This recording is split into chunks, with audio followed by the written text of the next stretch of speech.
Okay, let's unpack this.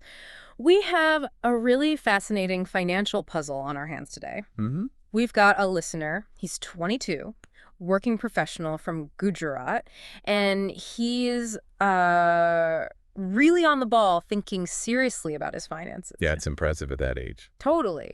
He's planning his upcoming marriage, dreaming of owning a home eventually. He's been following the Waraku YouTube channel, shared his situation in one of their Money Matters episodes. We've got the transcript. Right.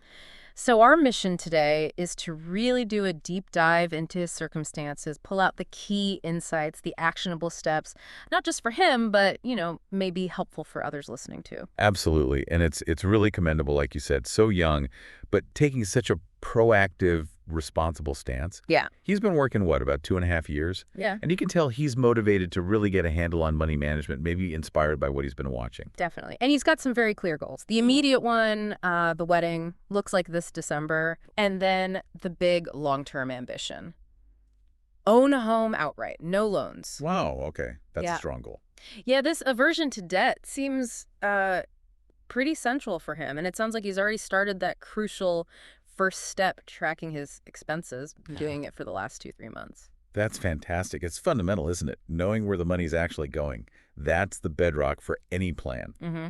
And we also need to keep his family situation in mind. He lives with his mother and younger sister, and the sister has some ongoing health issues. Right. His father isn't living with them, but they're still in contact. So that family context, it's definitely going to shape his financial choices. Good point. Okay, so let's dig into the current financial picture then as he laid it out. His net monthly salary is $20,000. Okay, stable base. Plus, he gets a variable incentive. Could be anywhere between $4,000 and $10,000, depends on his work performance. Right, so that's a nice potential boost, but also unpredictable. Makes budgeting that part a bit trickier. Exactly. That 20K base gives some security, but that variable part, Right. yeah, it's something to factor in for saving and investing. Definitely. Now, his regular monthly outgoings, let's exclude the sister's medical costs for just a second. Fixed expenses look like around $7,500. Okay. So that includes a bike EMI, $1,114. Good news there, only 2 months left on that one. Nearly done. That's great. Yeah. But he also has a phone EMI, $4,400, with 6 months still remaining. Okay, still a ways to go on that one. His share of the rent, split with his mother, is $5,500. Travel's about $3,000 a month, bills maybe $800, and his share of food, also split, is about $2,500.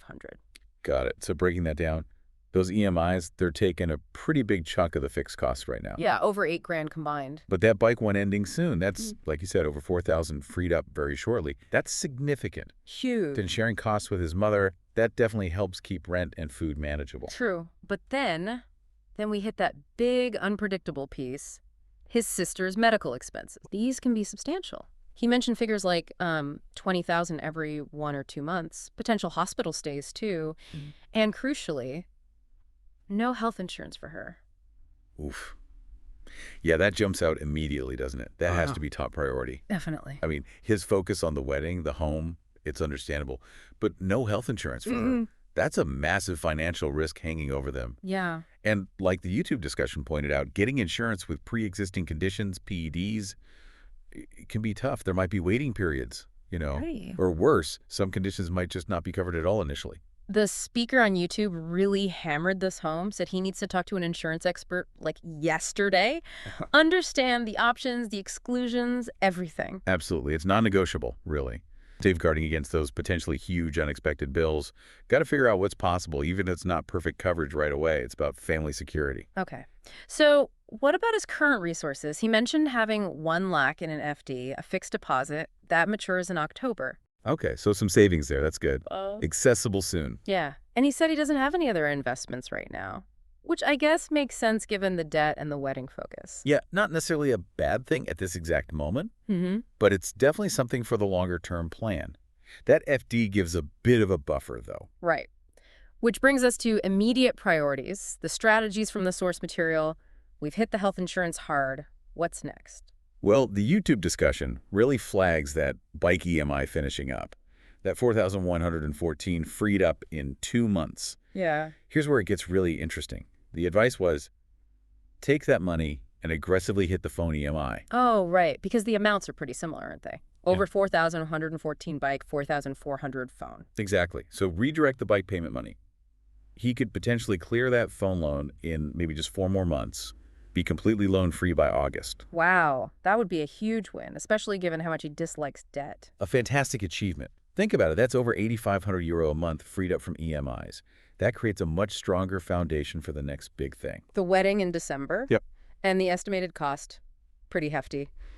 3 to 4 lakhs. That's a lot to save in, what, 4 or 5 months after August? It is. So the advice is, starting August, kick off a recurring deposit, an RD Euro 8,000 per month. Okay, an RD, regular saving. Right. Fix some each month, earn some interest. That euro would come for his fixed salary. And then, importantly, any variable incentive he gets, that should go towards the wedding fund too. Okay. And the FD, the Euro lakh maturing in October? Reinvest it. Well, basically, earmark it straight for the wedding fund. Keep it liquid, probably, given how close the date is. Okay, let's try and add that up loosely. If he starts the Euro in August up November, that's 4 months, so 32,000. Plus the Euro 1 lakh FD in October, that's 1.32 lakhs. Then the variable incentive, say he averages, what, 5,000 a month? And puts most of it in, like 70%. That's 3,500 a month for 4 months. Another 14,000. Roughly, yeah. Could be more, could be less, depending on the incentive. So that gets him somewhere around maybe 1.5 lakhs by December, plus a tiny bit of interest. It's a solid start. Gets him about halfway, maybe a bit less, depending on the final wedding cost. But there's still a gap, potentially 1.5 to 2.5 lakhs still needed. Right, and this raises an important question. How does he cover that?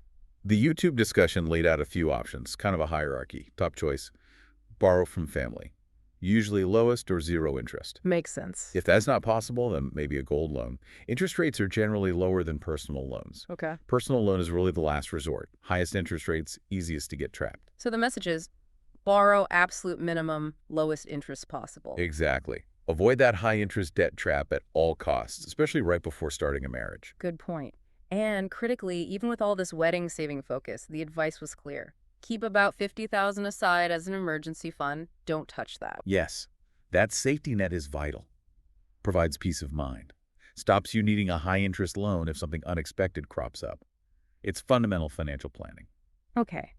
Now let's shift gears slightly. The long-term goal, that home ownership without loans, it's a really strong conviction for him. It is, and it's admirable. Yeah. That desire for financial independence, avoiding debt stress, the source material respects that aspiration. But it also gently introduces another perspective, something for him to maybe consider, down the line. Okay.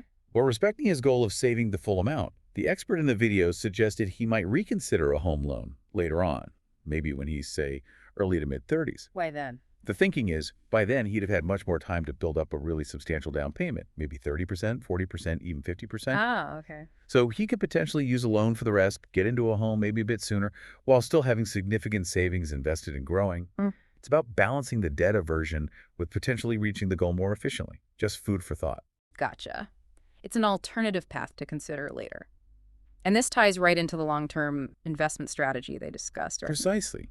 Once he's debt-free, hopefully by August, the suggestion is, take that Euro 8,000 plus a month that was going to EMIs. Yeah. And funnel it straight into long-term investments. Yeah. Every single month. Consistency is key. Absolutely. And on top of that fixed amount, invest 70% of his variable incentive each month. Keep the other 30% for, current personal and family needs. So he benefits from good performance, but still locks away a big chunk for the future. Exactly. Best of both worlds, really. Okay. And where should he invest? The discussion got specific there. Equity mutual funds through SIPs. Yes. Systematic investment plans. Yeah. Investing a fixed amount regularly.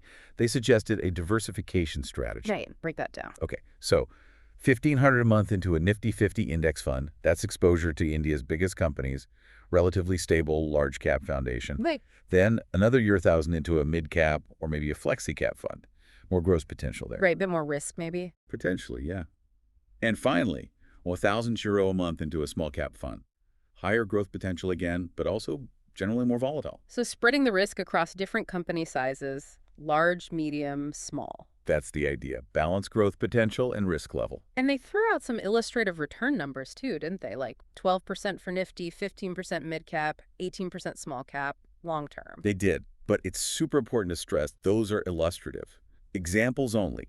Not guarantees. Markets go up and down. Absolutely. Past performance doesn't guarantee future results. Standard disclaimer. Exactly. But those numbers help illustrate the power of compounding over time. It's not just about the amount, it's how long it has to grow. That's what people often miss. Yeah, the YouTube discussion really tried to hammer that home with the scenario, investing 4,500 lows a month initially. Which is the sum of those suggested SIPs, yeah. And assuming he increases that investment by 10% each year and gets those average returns, the potential growth was pretty mind-blowing. It was staggering, wasn't it? Showed how it could potentially grow to, like, 1 crore in 10 years. Yeah. Then 6.5 crores in 20 years.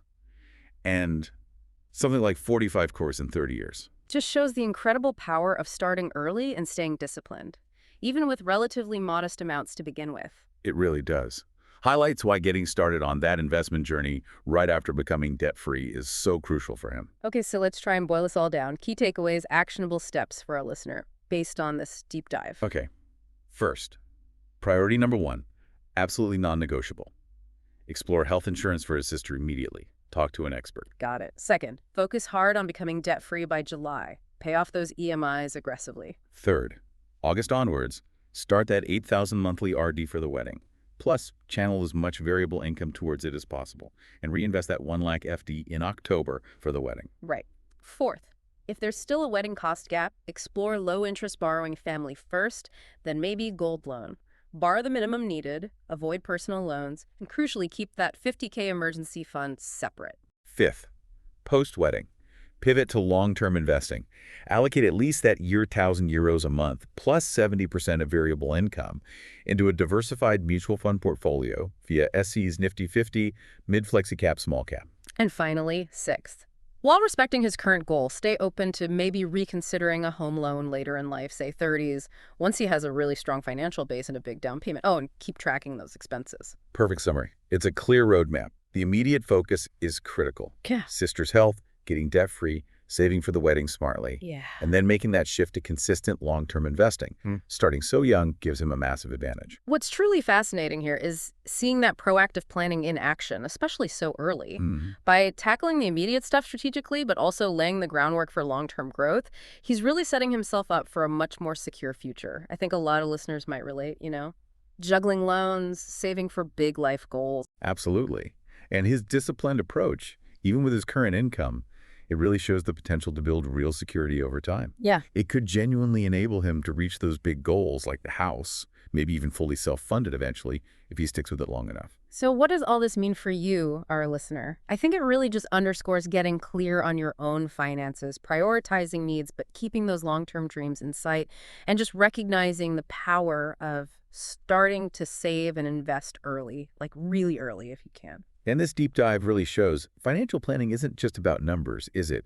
It's about aligning money decisions with your values, your life goals, his desire for a debt-free life, his family commitment. Those are powerful drivers. Definitely. So here's a final thought to mull over. How does taking control of your finances now empower your future choices? Big choices like buying a home, changing careers, maybe just handling life's curveballs with more confidence. What other goals might become possible for you if you adopted a similar disciplined, forward-thinking approach over the next 10 years? Something to think about.